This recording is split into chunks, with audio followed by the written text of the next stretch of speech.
Ang programang ito ay rated SPG. Striktong patnubay at gabay ng magulang ang kailangan. Maaaring may masiselang tema, lengguwahe, karahasan, sexual, horror o droga na hindi angkop sa mga bata. Dahil nga sa ginawang pagsugod nila Amanda at Primo sa pasugalan ay sinabi na nila Divina kay Tanggol ang tungkol dito. Sinabi din nila dito kung paano pinatay ng mga ito si Colonel Suarez at dagdag pa nila na pipigilan daw sana nila ang mga ito pero kahit sila daw ay pinagbababaril ng mga ito.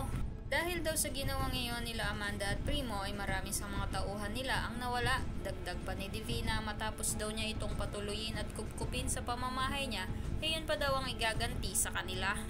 Dahil nga doon ay hindi naman makapaniwala itong si Tanggol sa nalaman nito. Kaya sinabi ni Divina dito na mag-isip na daw ito dahil kalaban na daw ang tingin sa kanila ni Amanda at Primo. Kabilang banda dahil nga sa ginawa ni Tanggol kay Rigor ay kamumuhian na ni Santino itong si Tanggol at pagsisisihan nito kung bakit ito pa daw ang inidolo nito. At mas titindi pa ang galit nito dito nang malaman nitong hindi pala nito buong kapatid ito dahil magkaiba sila ng ama. Kaya naman dahil sa galit nitong si Santino ay mapapasabi ito na kapag nakita niya daw itong si Tanggol ay papatayin niya daw ito dahil sa ginawa nito sa tatay niyang si Rigor. Samantala, tinawagan naman ni Ramon itong si Marites at makikinig nga dito si David. Sa pakikinig nga nito ng usapan ng mga ito ay maririnig nito ang sasabihin ni Marites na ayaw muna nitong makita itong si Tanggol dahil sa ginawa nitong pambubugbog kay Rigor na halos ikamatay nga nito.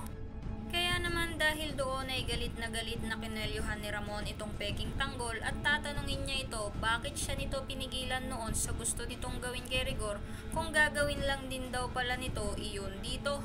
Sasagutin naman ito ni David at sasabihin nito dito kay Ramon na binugbog na daw nito ang tatay niya para sa kanya, ano pa daw ba ang gusto nitong si Ramon.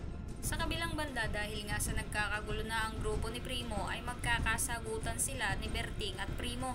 Sasabihan ni Berting itong si Primo na kung palaging puso ang paiirali nito ay ito daw ang ikamamatay nito. Kaya naman kung nagustuhan mo ang video na ito ay huwag mo namang kalimutang i-like at i-share and don't forget to subscribe. Thanks for watching. Bye-bye!